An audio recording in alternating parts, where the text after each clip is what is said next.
आज पाठ 3 आत्मोत्सर्ग कक्षा 6 के बच्चे समझेंगे।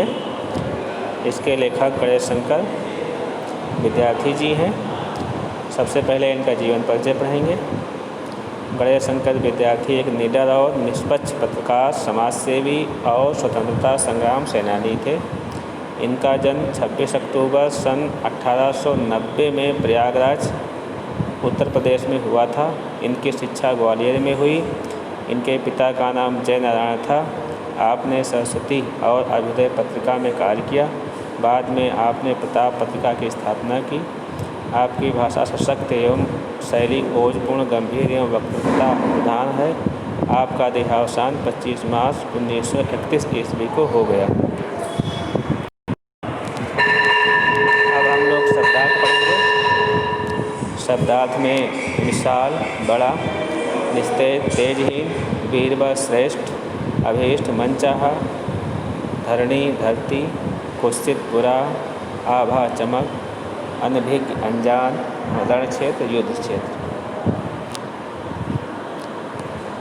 अब इस पाठ के और शब्दार्थ जो शेष हैं: आत्मोत्सर्ग, स्वयं को बलिदान करना; क्रूर कर्मा, निर्दयतापूर्ण कार्य करने वाला; अतुलनीय, जिसकी तुलना ना की जा सके; सहायतार्थ, सहायता के लिए; समाज हित चिंतक, समाज की भलाई करने के बारे में सोचने वाला।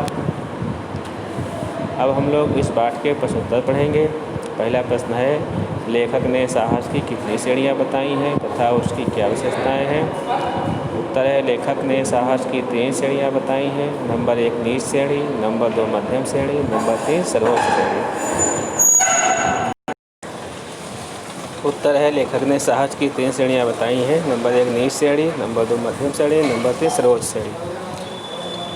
इनकी विशेषताएँ: नंबर 1 क्रोधित होकर स्वार्थवश किया जाने वाला कार्य नीच श्रेणी का साहस कहलाता है। नंबर 2 उच्च विचारों निर्भीकता को भलीभांति प्रकट करने वाला तथा ज्ञान की आभा में कमी किया जाने वाला कार्य मध्यम श्रेणी का साहस कहलाता है। 3 हृदय की पवित्रता तथा उदारता और चित्त की दृढ़ता और कर्तव्यपरायणता से युक्त किया जाने वाला कार्य श्रेष्ठ श्रेणी का साहस है। बच्चों, जहाँ पे चित्र लिखा है वहाँ पे चित्त पढ़ेंगे, अर्थात हृदय। प्रश्न नंबर 2 है, बुद्धन सिंह द्वारा सत्साहस का कौन सा कार्य किया गया? उत्तर है, बुद्धन सिंह द्वारा सत्साहस का वह कार्य किया गया जिसमें कर्तव्यपरायणता का गुण था। बुद्धन सिंह ने अपने गांव को छोड़ दिया था, परंतु गांव पर आक्रमण होने के समय कर्तव्य बोध के कारण गांव में कुछ साथियों के साथ गांव की शत्रुओं से रक्षा की। अब प्रश्न नंबर 3 है, आत्मोत्सर्ग व्यक्ति में कौन सी गुप्त शक्ति रहती है जिसके बल पर वह दूसरों को दुख से बचाने के लिए अपने प्राण तक दे सकता है? तो उत्तर है, स्वार्थ त्याग एवं उत्तम चरित्र की गुप्त शक्ति सत्साहसी व्यक्ति में होती है, जिससे दूसरों की रक्षा के लिए वह प्राण तक देने को तैयार हो जाता है। प्रश्न नंबर 4 है, लेखक के अनुसार आत्मोत्सर्गी के लिए अवसर की राह देखने की आवश्यकता नहीं है, क्यों? उत्तर है, लेखक के अनुसार आत्मोत्सर्गी के लिए अवसर देखने की आवश्यकता नहीं है, क्योंकि यह साहस दिखाने का अवसर प्रत्येक मनुष्य के जीवन में पल पल में आया करता है। प्रश्न नंबर अगला है 5, लेखक ने उच्च कोटि के साहस के लिए किस चीज़ को परम आवश्यक माना है? उत्तर है, उच्च कोटि के साहस के लिए लेखक ने कर्तव्यपरायणता गुण को परम आवश्यक माना है। अब हम 5 प्रश्नों को पढ़ा। उसके बाद में अगला है, निम्नलिखित पंक्तियों का आशय स्पष्ट कीजिए। तो पहली पंक्ति है, बिना किसी प्रकार का साहस दिखाए किसी जाति या किसी देश का इतिहास नहीं बन सकता। आशय है, लेखक कहता है कि साहस दिखलाए बिना किसी जाति या देश का नाम नहीं हो सकता। खा नंबर पंक्ति है, कर्तव्य का विचार प्रत्येक साहसी मनुष्य में होना चाहिए।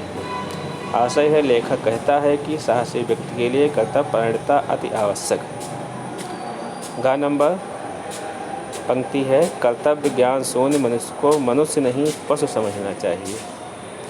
आशय, लेखक कहता है कि कर्तव्यपरायणता के बिना मानव पशु के समान ही होता है। इस प्रकार हमने प्रश्नोत्तर पढ़ा और पंक्तियों का आशय पढ़ा। अब अगला है, कुछ मुहावरे हैं आपकी किताब में। निम्नलिखित मुहावरों का अर्थ लेकर उनका वाक्य प्रयोग कीजिए। का नंबर मुहावरा है, रक्त उबल पड़ना। इसका अर्थ होता है क्रोधित होना। वाक्य प्रयोग है, मातृभूमि पर हमले की खबर सुनकर देशवासियों का रक्त उबल पड़ा। अगला मुहावरा है, मस्तक झुकाना। अर्थ है हार मानना। वाक्य प्रयोग, राणा प्रताप ने अकबर के सामने मस्तक झुकाने से इनकार कर दिया।